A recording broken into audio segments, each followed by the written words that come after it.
Hello, আসসালামু আলাইকুম। কেমন আছেন সবাই? আশা করি ভালো আছেন। তো আমি এখন বাসের মধ্যে আছি।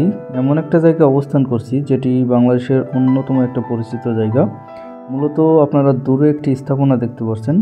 ওই স্থাপনার জন্যই আর কি এতটা পরিচিত, এবং ওটি হচ্ছে বাংলাদেশের প্রথম পারমাণবিক বিদ্যুৎ কেন্দ্র, যার মাধ্যমে বাংলাদেশের নাম বিশ্ব দরবারে ফুটে উঠেছে। তো জায়গাটি আপনারা অনেকেই চিনেন। এটি হচ্ছে পাবনা জেলার ঈশ্বরদী উপজেলার রূপপুরে অবস্থিত। এটি বাংলাদেশের প্রথম পারমাণবিক বিদ্যুৎ কেন্দ্র। যদিও এটা অনেক ব্যয়বহুল একটা বিদ্যুৎ কেন্দ্র, তবুও এর মাধ্যমে বাংলাদেশ নানাভাবে বিদ্যুতের দিক থেকে অনেক শক্তিশালী অবস্থানে যেতে পারবে। এটি মূলত রাশিয়ার সহযোগিতায় নির্মিত হয়েছে।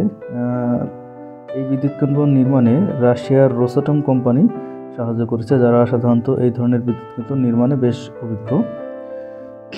এটার বিদ্যুৎ উৎপাদন ক্ষমতা হচ্ছে 2.4 গিগাওয়াট বা 2400 মেগাওয়াট। সাধারণত এটি একটা উপজেলা পর্যায়ে অবস্থিত।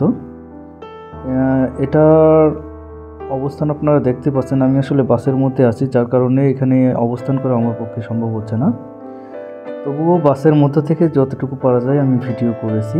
দেখতে পাচ্ছেন সুবিশাল এরিয়া নিয়ে এটা প্রতিষ্ঠিত। এখনও কর্মযোগ্য চলছে, মূলত এখনও চালু হয়নি।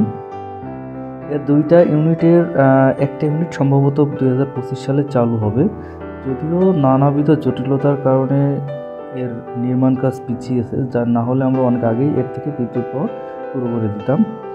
এটা হচ্ছে মূলত পদ্মা নদীর তীরে অবস্থিত, যেখানে হার্ডিন ব্রিজ এবং লালন শাহ সেতুর পাশেই অবস্থিত। দেখতেই পাচ্ছেন সেই সুবিশাল পদ্মার পাশেই এই বিশাল নানান কর্মযোগ্য। তো এটা আসলে অনেক আশার একটা জিনিস যে এর মাধ্যমে আমরা ব্যাপকভাবে উপকৃত হতে পারবো।